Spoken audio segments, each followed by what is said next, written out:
देखिए क्वेश्चन क्या कह रहा है, क्वेश्चन कह रहा है कि अगर किसी क्वाड्रिलेटरल में डायगोनल जो है एक दूसरे को ओ पॉइंट पे इंटरसेक्ट करते हैं, और उसमें ये भी दिया गया है कि ऐसे करते हैं कि ए ओ बाई बी ओ बराबर सी ओ बाई डी ओ हो रहा है, तो साबित कीजिए कि वो क्वाड्रिलेटरल एबीसीडी एक ट्रैपेजियम होगा। ठीक है, क्वेश्चन यही कह रहा है, यानी the diagonal of a quadrilateral ABCD intersect each other at a point O such that A O by B O equal to C O by D O, then prove it कि ABCD जो trapezium. Question समझ में आ गया? तो question में जो given है वो नोट करते हैं, ए ओ बाई बी ओ बराबर सी ओ बाई डी ओ। लेकिन यहाँ पे एक चीज नोटिस कर रहे हैं, क्वाड्रिलेटरल जब हमने बनाया A B C D diagonal को इंटरसेक्ट किया पॉइंट ओ पे, तो उसमें एक चीज नोटिस कर रहे हैं कि ए ओ बाई ओ सी होना चाहिए था, क्योंकि वो साइड्स है। ए ओ बाई बी ओ तो किसी एक साइड्स का मतलब वो सेम रेशियो में डिवाइड तो हो नहीं रहा, एक ही साइड का हिस्सा तो है नहीं। इसलिए हम यहाँ पे दो थ्योरम जानेंगे, थेल्स थ्योरम जानेंगे और उसका एक कन्वर्स जानेंगे इस क्वेश्चन को बनाने से पहले।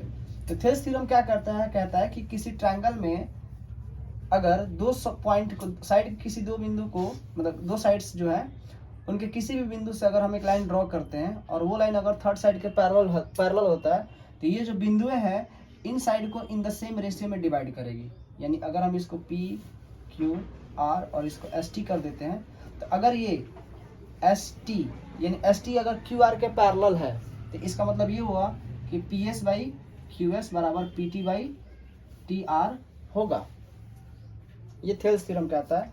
इसका इन कन्वर्स जाएंगे, तो अगर ऐसा होता है कि किसी ट्रायंगल में दो साइड्स को एक लाइन ऐसी है जो दो अलग अलग बिंदु पे इंटरसेक्ट करती है और उनको सेम रेशियो में डिवाइड करती है, यानी P S by Q S और P T by T R की तरह डिवाइड करते हैं इन द सेम रेशियो में, तो वो लाइन क्या होगी, थर्ड साइड के पैरेलल होगी। दोनों थ्योरम हो गया।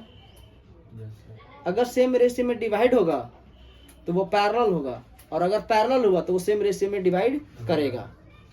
यही है, सेम रेशियो में डिवाइड करेगा। अगर वो थर्ड साइड के पैरेलल होता है तो ये थेल्स थ्योरम है। इसका उल्टा ये हो जाएगा कि अगर सेम रेशियो में डिवाइड हो रहा है तो वो पैरेलल होगा। ओके, अब यहाँ पे आगे देखिएगा, ए ओ बाई बी ओ और सी ओ बाई डी ओ। एक चीज नोटिस कर रहे हैं कि ऐसा कंडीशन इसमें नहीं आ रहा, ए ओ बाई ओ सी होना चाहिए था,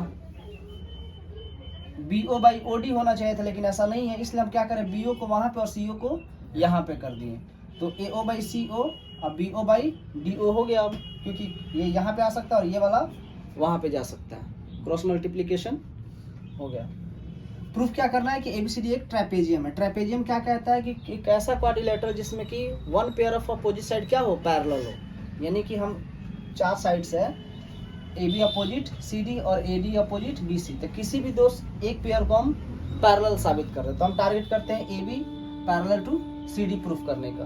ओके, तो हम क्या करते हैं, कंस्ट्रक्शन में एक कंस्ट्रक्ट करते हैं एम ओ, और ऐसे कंस्ट्रक्शन करते हैं जो सी डी के क्या हो रहा है, पैरेलल हो रहा है। हम सी डी के पैरेलल ड्रॉ किए हैं, ए बी का अगर पैरेलल हम साबित कर दें तो साबित हो जाएगा कि ए बी क्या है, सी डी के पैरेलल है, यानी वो क्या है, ट्रेपेजियम है। तो हम एक साइड के बस पैरेलल कंस्ट्रक्ट करेंगे। आप बोलेंगे सर दोनों साइड के पैरेलल नहीं कर देंगे, बिल्कुल नहीं करेंगे। दोनों साइड के पैरेलल अगर ड्रॉ करेंगे, क्वाड्रिलेटरल है ना, दोनों साइड के पैरेलल ड्रॉ करने का मतलब अगर वो सिंगल लाइन होता है तो ऑलरेडी पहले से ट्रेपेजियम है, तो इसके लाइन अगर पैरेलल ड्रॉ करें तो हो सकता है कुछ ऐसा लाइन होता ना इसके पैरेलल।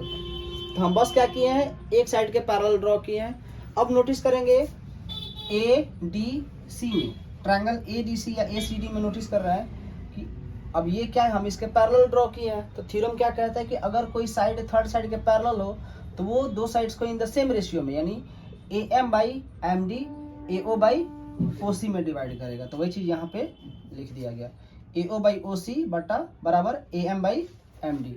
इसको इक्वेशन सेकेंड मान लिया गया। अब फर्स्ट इक्वेशन क्या था, ए ओ बाई सी ओ बराबर B O by D O, और यहाँ पे क्या है आ गया, ए ओ बाई सी ओ बराबर A M by D M या एम डी। तो फर्स्ट एंड सेकेंड से देखें दोनों का एलएचएस बराबर हो रहा है, तो आरएचएस को भी क्या करेंगे हम बराबर कर देंगे, जो कि यहाँ पे कर देंगे। लिख दिए नोटिस, यहाँ पे हो गया, नोट कीजिएगा। अब यहाँ पे देखिएगा, ध्यान दीजिएगा। अब ट्रायंगल पे आते हैं, ये वाले ट्रायंगल पे, क्योंकि ये जो लाइन है हमको इसके साबित करना था, ये लाइन जो है कौन सा ट्रायंगल में आएगा, ए सी डी में तो आएगा नहीं, किस में आएगा, ए डी बी में आएगा, इसी में ना आएगा ये लाइन। तो अब इसको इसके पैरेलल साबित करना है, तो क्या करते हैं, यहाँ पे दिया गया ऑलरेडी हमने क्या किया, प्रूव किया। तो इसकी इक्वेशन अगर हम थर्ड मान लेते हैं तो यहाँ पे लिख देंगे बाई इक्वेशन थर्ड में क्या हो रहा है, A M by M D अब बराबर B O by O D. Already देख रहे हैं कि ये लाइन जो है इन द सेम रेशियो में इसको क्या कर रही है, डिवाइड कर रही है। तो हमने पढ़ा था कि अगर कोई लाइन सेम रेशियो में डिवाइड करती है दो साइड्स को, तो वो थर्ड साइड के क्या होगी, पैरेलल होगी। यानी एम ओ क्या हो जाएगा, ए बी के पैरेलल। तो वही चीज लिख दिए, A B M O parallel to A B. और यहाँ पे ऑलरेडी हमने कंस्ट्रक्शन में लिखा था M O parallel to C D, और यहाँ पे साबित हो गया कि M O parallel to A B. इसका मतलब ये हुआ कि ए बी और सी डी जो दोनों क्या है, एक दूसरे के पैरेलल है। अब एक अपोजिट साइड पैरेलल साबित हो गया, तो ए बी सी डी क्या हो जाएगा, ट्रेपेजियम। ओके ठीक है, बोलिए।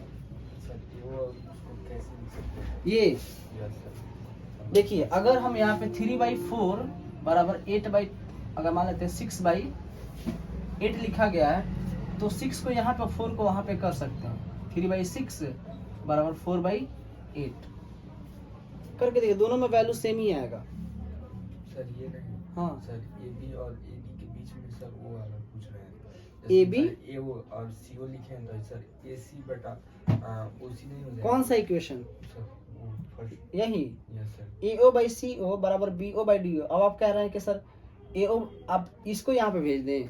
No sir. हाँ सर चेन कैसे हो रहा है ए ओ और बी ओ का, मतलब सर ए बी देखिए, ए ओ अपनी जगह पे है ना, अपनी जगह पे। Yes sir. सी ओ को बस हम क्रॉस मल्टीप्लिकेशन होता है बीच में, अगर जब बराबर हो तब, तो सी ओ को बस उठा के यहाँ पे लेके आएगा और इसको उठा के जब वहाँ पे लेके चलेगा, और कुछ नहीं।